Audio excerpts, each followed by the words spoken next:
Alright, up next, Exorcist on Blu-ray. Um, this is a little different if you've looked at it online or in other stores. The other version is the book kind. You open up, it's kind of like it's got the hardcover and pages talking about the movie and stuff inside. And that actually has the theatrical cut and this cut, which is the extended director's cut or the version you've never seen. But I wasn't really planning on getting Exorcist on Blu-ray. I've got like 3 different editions of it, so I didn't really need it on Blu-ray. But it was at Walmart, and it was cheap, and I thought, why not? So I think it got gypped a little bit with this version, but I have the other version on DVD, so whatever. I actually like this version better than the theatrical, so whatever. Anyway, I'm not going to sit here and tell you about The Exorcist, because obviously you've seen it. If you haven't, I don't know where you've been, but yeah, I'm not going to tell you the story. Just going to talk about the disc. It looks fucking amazing. It looks really good. Even though there are a few scenes where maybe a little bit grainier than others, but those are very few and far between. Overall, the picture is absolutely gorgeous. Sounds amazing. It has a new 3-part documentary. Well, I'm not sure about the running time on each. The last one's about 10 minutes, I would say.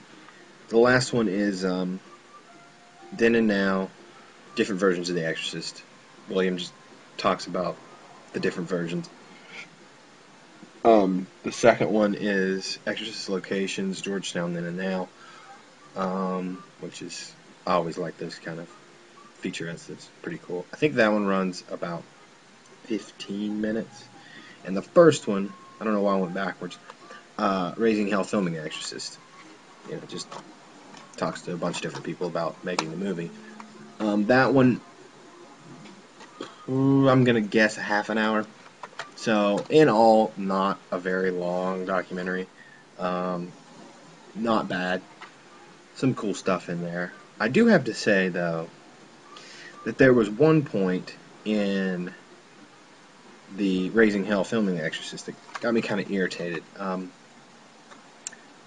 Pretty much, Linda Blair, um, William Blatty, and William Friedkin all talk about how this is not a horror film. Now, William Friedkin says he didn't set out to make a horror film. So I guess he's not really saying it's not a horror film. He was just saying that when he started doing it, he didn't set out to do a horror film, which I don't really believe. One example I'm just going to throw out there, Captain Howdy's face that gets flashed in front of the screen when she's in the doctor's office or hospital, whatever. That's a jump scare. You're not trying to scare people? Whatever. Anyway. Now, Linda. This one is the one that irritates. The reason it irritates me is because it is a horror film. I'm sorry. It's a horror film. Some critics call it the scariest film ever made. I don't necessarily believe that, or the best horror film of all time. Again, I don't necessarily believe that, or agree with it. But you can't have a scary or best horror film if it's not a horror film. It's a horror film. The Exorcist is a horror movie. And the reason it irritates me that they kind of pass it off as something else is because it's that whole Hollywood thing of horror is that fucking word that no one wants to use. I don't make horror films. No. I wasn't in a horror film. Being a horror movie? No. I'm Linda Blair. I'm not in a horror film. No. She calls it a theological thriller. What the fuck is that? A theological really? That's not even a genre, okay? Yes, it has elements of other things. Definitely. But it's a horror film, Linda. You're vomiting on priests, shoving crucifixes in your vagina. It's a horror film. You're telling people that their mother sucks cocks in hell. Give me a break. It's about a demon-possessed child. It's a horror film. I'm sorry, but yes, Linda, you did make a horror film, Miss Savage Streets. Just saying, it was a little irritating. Because it just seems that they don't want that word related to this film. Well, I'm sorry, it's The Exorcist. It's a horror film. Deal with it. Anyway, sorry for that rant. Just had to do it. Other than that, on here, if you get the Wal Mart edition, what can I say? I'm kind of cheap. You get a commentary by William Friedkin, which I actually had to turn off because it was fucking annoying. He basically, while you're it's like a book on tape almost. It's like while you're watching the movie, he's telling you what's going on. I know what's going on. I don't need you to tell me what's going on. I can just watch the movie.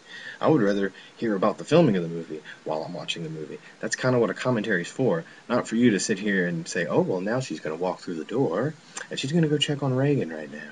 And she's wondering in her mind, shh, don't do that. I'll just watch the movie. I don't need you to talk to me. It's like I said, it's like a book on tape. I had to turn it off. It was annoying. So now I don't know if this is a new commentary. I know that he's done commentaries on the other two versions that I have. One of them I think is different. It's with him and uh, Blatty talking. On the version you've never seen, I know it's just him. So I don't know if this is a different commentary, the same commentary. I'm not sure, but it was quite annoying.